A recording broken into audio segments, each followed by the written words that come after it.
Hello friends, welcome back to my YouTube channel. आज मैं आपके सामने अपनी दूसरी स्टोरी जिसका टाइटल है लकीरों के बीच छूट गया प्यार लेकर आई हूँ। अगर आपको मेरी स्टोरी अच्छी लगे तो प्लीज़ मेरी स्टोरी को लाइक करें, मेरे चैनल को सब्सक्राइब करें और मेरी स्टोरी पर कमेंट करना ना भूलें, जिससे मेरे को पता लगे आपको मेरी स्टोरी अच्छी लगी या नहीं लगी। तो स्टार्ट करते हैं। सन 1947 की गर्मियों में हवा कुछ ज़्यादा ही भारी। लाहौर की गलियों में वही पुरानी रौनक थी, वही चाय की दुकानों पर बहसें, वही शाम की बजती अजान और मंदिर की घंटियाँ।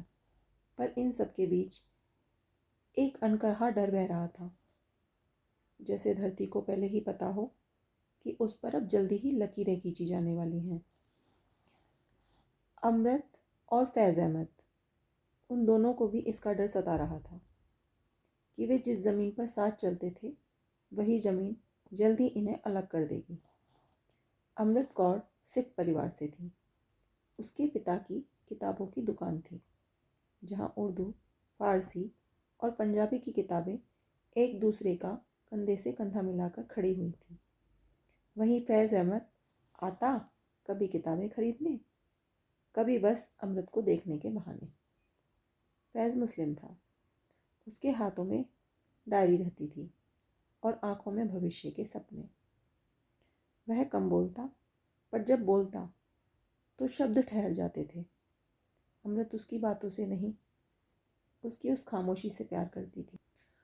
उन दोनों का प्यार चुप था, न वादे न कस्में, बस रोज़ शाम दुकान के बाहर कुछ पल साथ खड़े रहना और अलग होते समय वह नज़र जो कहती थी कल फिर मिलेंगे। लेकिन कल अब भरोसेमंद नहीं रहा था। शहर में अफवाहें फैलने लगी। कोई कहता देश बंटने वाला है, कोई कहता पड़ोसी अब पड़ोसी नहीं रहेंगे। एक दिन भीड़ अचानक से गुस्से में बदल गई। नारे लगने लगे, नाम पूछे जाने लगे। अमृत ने पहली बार डर को फैज़ की आंखों में देखा था। अगर सब बदल गया तो? उसने एक दिन धीरे से फैज़ से पूछा। फैज़ ने जवाब नहीं दिया। वो जानता था सब बदलने वाला है।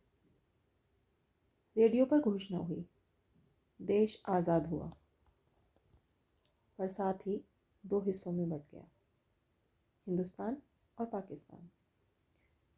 कागज़ पर खींची लकीरों ने दिलों को भी चीर दिया था। लाहौर अब पाकिस्तान में था। अमृत का परिवार भारत जाने की तैयारी करने लगा। ट्रेन, सामान और अनिश्चित भविष्य। घर की दीवारों पर उंगलियां फिराईं, जैसे हर ईंट विदा ले रही हो। फैज़ मिलने आया। वह पहली बार और आखिरी बार रोया था। मैं तुम्हें रोक नहीं सकता, फैज़ ने कहा, और आ भी नहीं सकता। अमृत ने कुछ नहीं कहा। वो चुप रही, क्योंकि उसके पास तो शब्द ही नहीं थे। सिर्फ एक छोटा सा कपड़े का रुमाल था, जिस पर उसने अपना नाम काढ़ा हुआ था। उसने फैज़ के हाथ में रख दिया, ताकि तुम भूल ना जाओ, अमृत ने कहा। फैज़ ने अपनी डायरी का एक पन्ना फाड़ा, जिस पर अधूरी शायरी थी, और अमृत को दे दिया।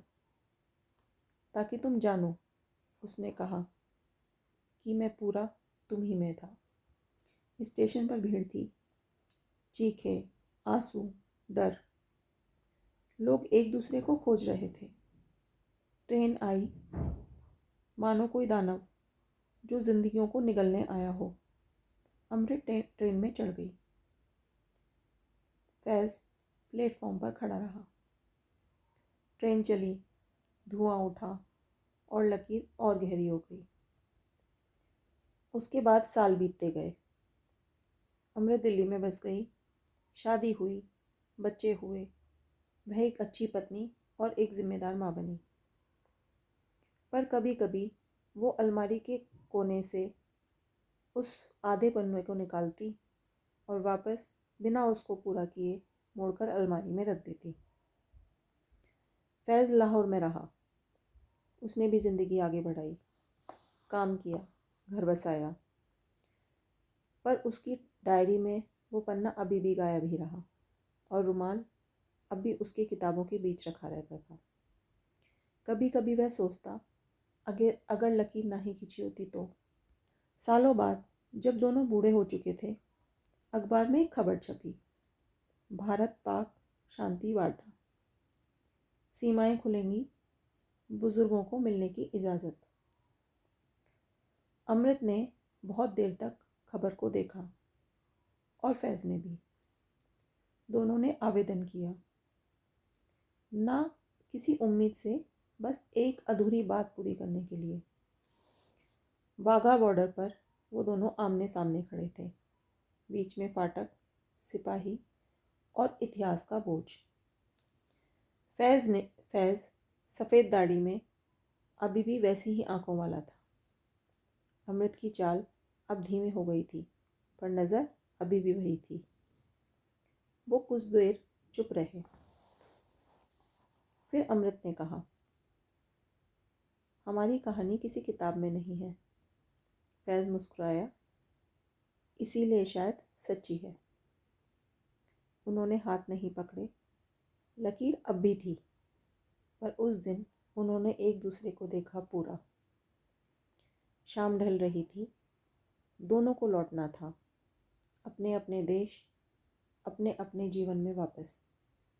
अलग होते समय फैज़ ने कहा, हम बिछड़े तो, पर खोए नहीं। अमृत ने सर हिलाया। जब वे मुड़े तो लकीर अब भी वहीं थी, मगर अब उतनी गहरी नहीं थी, क्योंकि कुछ प्यार सरहदों से नहीं डरते। वे बंटवारे में छूट जाते हैं, पर कभी ख़त्म नहीं होते। Thank you so much.